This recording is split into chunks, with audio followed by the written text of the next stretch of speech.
This video features creating an analysis mask for rosters in ArcGIS, and we usually want to do this step before we do analysis processing in ArcGIS, and we want to make sure that the extent of all our rosters is the same.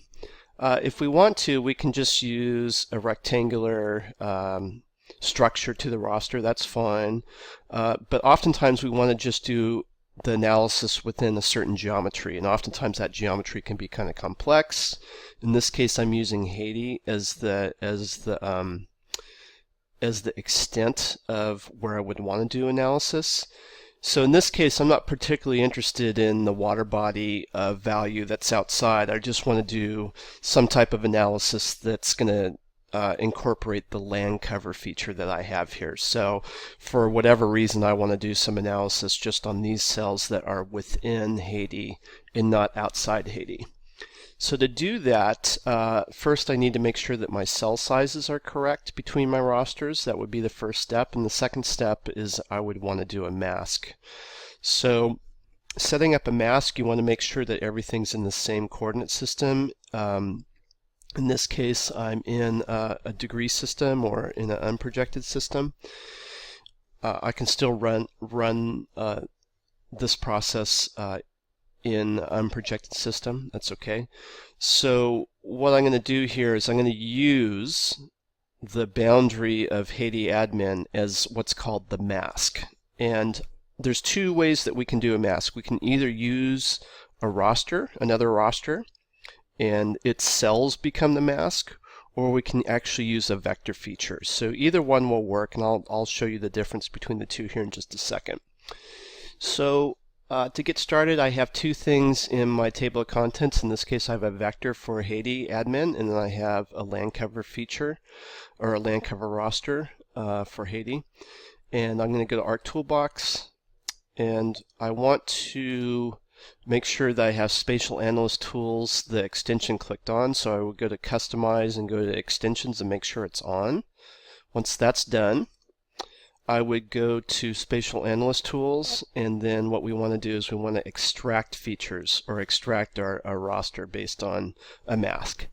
So we go to Extraction Tools, and in this case we're going to extract by mask. So I'll click on Extract by Mask.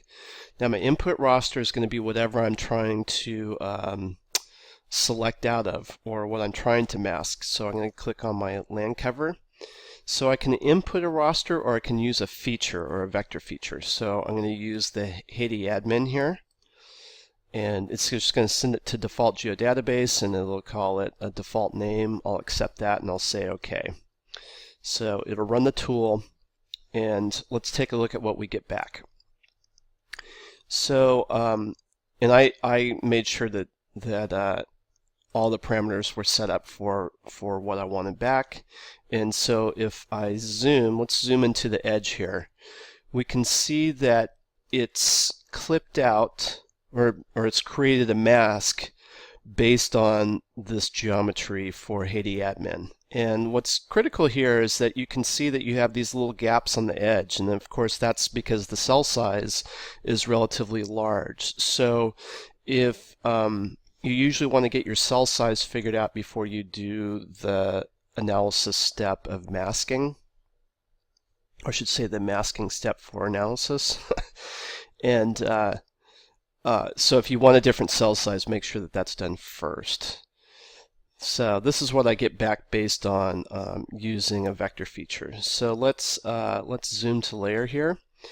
Now if I want to, I can use another roster as the mask itself, and let's go ahead and do that. So what I'm going to do is I'm going to go to Arc Catalog, and I've downloaded from Diva GIS some Haiti features and rosters, and I have a mask cover.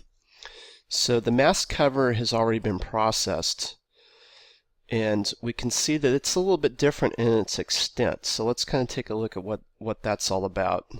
So if I go back to, let's take this one out. I'm going to remove that. So I have my original Haiti land cover.